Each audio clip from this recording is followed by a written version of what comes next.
কাউকে সাহায্য করা, উপদেশ দেয়া, জানেন এসব ক্ষেত্রে কি হয়? একটা খুব বড় সমস্যা দেখা দেয়। আমি যখন কাউকে উপদেশ দিচ্ছি, সমস্যা হলো মাঝে, মাঝে আমি এটা ভেবে ফেলি যে আমি তার চেয়ে উত্তম। আমি ভাবি তার থেকে আমি ভালো, তাই তার আমার উপদেশের দরকার। আর এটা বেশ বড় সমস্যা। বিশেষ করে আপনি যখন উপদেশ দিতে অভ্যস্ত হয়ে পড়েন। আপনি যে ভেবে বসেন আপনি অন্যদের চেয়ে অনেক ভালো। শুনুন, আমার কাছে এই মাইক আছে। ১৮ টা ক্যামেরাম্যান আমার দিকে ক্যামেরা তাক করে রেখেছে। কিন্তু এসবের কোনো মূল্য আমার কাছে নেই। আমি কোনো অংশে আপনাদের চেয়ে উত্তম নই। আর আপনিও আমার চেয়ে উত্তম নন।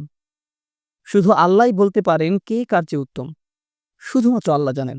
এসব কোনো মর্যাদার মানদণ্ড নয়। তা হতে পারে না। আল্লাহ কি বলছেন? ইন্না রব্বাকা হুয়া আ'লাম বিমান দাল্লা আন সাবিলিহি ওয়া হুয়া আ'লামু বিল মুহতাদিন। আপনার রব তিনিই একমাত্র জানেন কে পথ হারিয়েছে, কে পথভ্রষ্ট হয়েছে সঠিক পথ থেকে। আল্লাহ ভালো জানেন আমি বিপথে আছি না আপনি। আমি তো এটাও জানি না আমি নিজে সঠিক পথে আছি কিনা। এতটুকু জ্ঞান আমার নেই।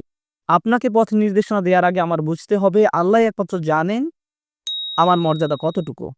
আল্লাহই একমাত্র জানেন আমার মর্যাদা কতটুকু। আমার আসল অবস্থান কোথায়। তো আমাকে আল্লাহর সামনে নত থাকতে হবে অন্য কাউকে উপদেশ দেওয়ার আগে। আমি কখনো বলি না সুবহানাল্লাহ এই লোকগুলো পুরোপুরি বিভ্রান্তির মধ্যে আছে। আমার এদেরকে সাহায্য করতে হবে। এটা ভাববার আগে একটু থামুন। আমি তো নিজের অবস্থান কোথায় তাও জানি না। আর দ্বিতীয়ত যখন কাউকে উপদেশ দিচ্ছেন অথচ তারা আপনার কথা শুনছে না, তারা সেভাবে পরিবর্তিত হচ্ছে না যেভাবে আপনি চাইছেন, তাদের কোনো রূপান্তর দেখা যাচ্ছে না। এর মানে কিন্তু এই না যে তারা পথভ্রষ্ট। হয়তো কোনো বীজ বেড়ে উঠছে কিন্তু আপনি তা দেখতে পাচ্ছেন না। তবে আল্লাহ জানেন ভিতরে কি হচ্ছে। আমরা শুধু জানি বাহিরে কি হচ্ছে। আর বাহিরেরটা দেখেই আমরা অধৈর্য হয়ে পড়ি। আর ভিতরে কি হচ্ছে সে ব্যাপারে কোনো খেয়াল করি না। ইসলাম প্রচারের উদ্দেশ্যে চ্যানেলটি সাবস্ক্রাইব করুন।